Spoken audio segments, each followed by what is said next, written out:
आपको मध्य प्रदेश की राजधानी भोपाल की सतपुड़ा भवन में लगी आग ध्यान में होगी, जहां 24 घंटे से भी ज़्यादा समय की मशक्कत के बाद आग पर काबू पाया गया था। वहां पर यही हाइड्रोलिक प्लेटफॉर्म मशीन इस तरह की अग्निकांड को रोकने में बेहद मददगार साबित हुई थी। विस्तार विशेष में अब बात राजधानी भोपाल की करते हैं। आधुनिकता के नाम पर हम खुद का गला घोंट रहे हैं। ऐसा हम इसलिए कह रहे हैं क्योंकि मध्य प्रदेश की राजधानी भोपाल साल दर साल घुटती जा रही है। जो शहर कभी हरियाली की चादर ओढ़े था, वो अब कंक्रीट के जंगल में तब्दील होता जा रहा है, जिस वजह से शहर के लोगों को कई तरह की बीमारियां घेर रही हैं। किस तरह से हम खुद का गला घोंट रहे हैं, इस खास रिपोर्ट में देखिए।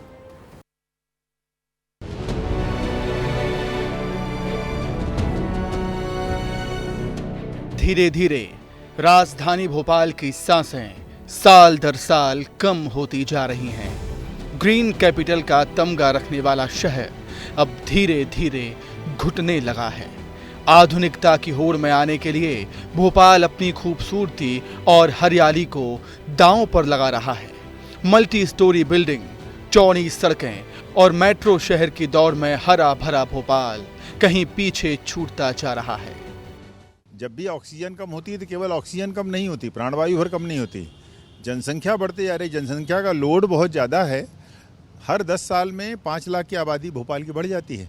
तो यदि प्रति वर्ष 50,000 लोग बढ़ रहे हैं तो 50,000 लोग कार्बन डाइऑक्साइड भी छोड़ रहे हैं। कार्बन डाइऑक्साइड बढ़ते जा रही है। जब पेड़ पौधे खत्म हो रहे हैं तो ऑक्सीजन का पुट कम होते जा रहा है। स्मार्ट सिटी के नाम पर जितना नुकसान पेड़ों का हुआ है या भोपाल की ग्रीनरी के साथ खिलवाड़ हुआ है, यदि स्मार्ट सिटी ना होता तो कदाचित बहुत अच्छी ग्रीनरी होती और बहुत ज़्यादा सिचुएशन होती है। पेड़ पौधे धीरे धीरे नष्ट हो जा रहे हैं। मतलब ये मान के चलिए सड़क चौड़ी होती जा रही है, सब हो रहा है, तो उसकी वजह से ग्रीनरी बहुत ज़्यादा कम है। उस वजह से कि स्वास्थ्य संबंधी बहुत सारी समस्याएं अपने जीवन में आ रही हैं। साल 1990 में राजधानी भोपाल में 66% हरियाली हुआ करती थी, जो बीते 3 दशक में घटकर 2022 में 7% पर आ चुकी है। राजधानी भोपाल के कई इलाके विकास के नाम पर कंक्रीट के जंगलों में तब्दील होते जा रहे हैं।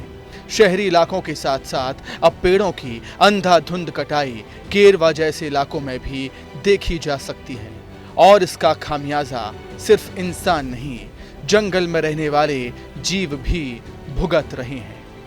हम जिस क्षेत्र में खड़े हैं वो है केरवा का क्षेत्र, जो कभी डेंस फॉरेस्ट हुआ करता था। ये बाघ भ्रमण क्षेत्र आज भी है, यहाँ भी आज बाघ आ जाते हैं, लेकिन लगातार हो रही पेड़ों की कटाई के कारण अब संतुलन बिगड़ रहा है। एक तरफ जंगल कट रहे हैं तो दूसरी तरफ शहरों में जो ग्रीन बेल्ट थे उनका सफाया हो रहा है। शहर की आपाधापी के बीच हम अक्सर प्राकृतिक नज़ारों के बीच पहुंचना चाहते हैं। ये दिल को सुकून तो देता ही है, ये हमारी सेहत के लिए भी उतना ही ज़रूरी है। क्यों ज़रूरी है हरियाली? हरियाली स्ट्रेस बस्टर का काम करती है, अप्रत्यक्ष रूप से दिमाग पर असर डालती है। हरियाली से मानसिक रोगों में कमी देखी गई। नेचर के बीच हम ज़्यादा खुश रहते हैं। सेहत को लेकर भी लोग फिक्रमंद होते हैं। इसे एक उदाहरण के जरिए और आसानी से समझिए। भोपाल के गोविंदपुरा इलाके में 80 साल से ज़्यादा के 5,687 वोटर्स हैं, जबकि घनी आबादी वाले पुराने शहरों में महज 2,553 सीनियर सिटीजन मतदाता हैं। यानी जिस क्षेत्र में ज़्यादा हरियाली है वहाँ के लोगों की उम्र लंबी होती है। विशेषज्ञों का भी मानना है कि बेहतर सेहत के लिए प्रकृति से जुड़ाव ज़रूरी है। बाय डिफ़ॉल्ट एक नेचर से हमारा लगाव है, और सारे के सारे जो हिट प्लेसेस हैं या तो वो नेचर से जुड़े हुए हैं या उनको हिट करने के लिए हम उन्हें नेचुरल बना रहे हैं। तो ये बात तो साफ है कि हमारा अवचेतन प्रकृति से जुड़ा हुआ रहना चाहता है। तो वहीं डॉक्टर्स का भी ये मानना है कि नेचर से दूरी मेंटल हेल्थ बिगड़ने की वजहों में से एक बनता जा रहा है। पिछले 5 से 7 सालों में काफ़ी ज़्यादा इरिटेशन, गुस्सा, चिड़चिड़ापन और अवसाद के मामले बढ़ रहे हैं। और कई बार जब कहीं पर कोई महामारी आती है, जिस प्रकार से हमने कोविड को देखा, उसके बाद मेंटल हेल्थ के इश्यूज और बढ़ गए हैं। राजधानी की हरियाली साल दर साल कम होती चली गई, लेकिन इसका सबसे दुखद पहलू ये है कि ये मुद्दा कभी भी जनप्रतिनिधियों की प्राथमिकता में नहीं रहा। चुनावी रण में आरोपों के बाण चलाने वाले नेताओं को कभी इस मुद्दे पर गुस्सा नहीं आया, कभी उनको इस पर गुस्से से लाल होते नहीं देखा हमने। हालांकि उस पर भी सियासत भरपूर हुई। कांग्रेस का आरोप है कि बीजेपी ने मास्टर प्लान पर कभी ध्यान नहीं दिया, तो बीजेपी कांग्रेस को आईना दिखा रही है।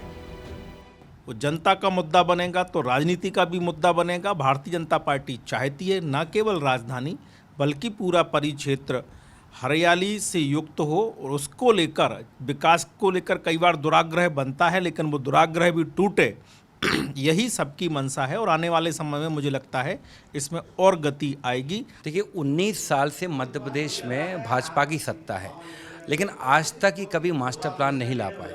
आखिरी मास्टर प्लान जो मध्य प्रदेश में आया था वो कांग्रेस की सरकार के द्वारा लाया गया। इनका हर बार सुनते मास्टर प्लान आ रहा है, आ रहा है, आ रहा है। सियासत से इतर इस मसले पर जिम्मेदार भी अपनी सफाई दे रहे हैं। ग्रीन एरिया को डेवलप करने के साथ ही तमाम दावे दोहराए जा रहे हैं।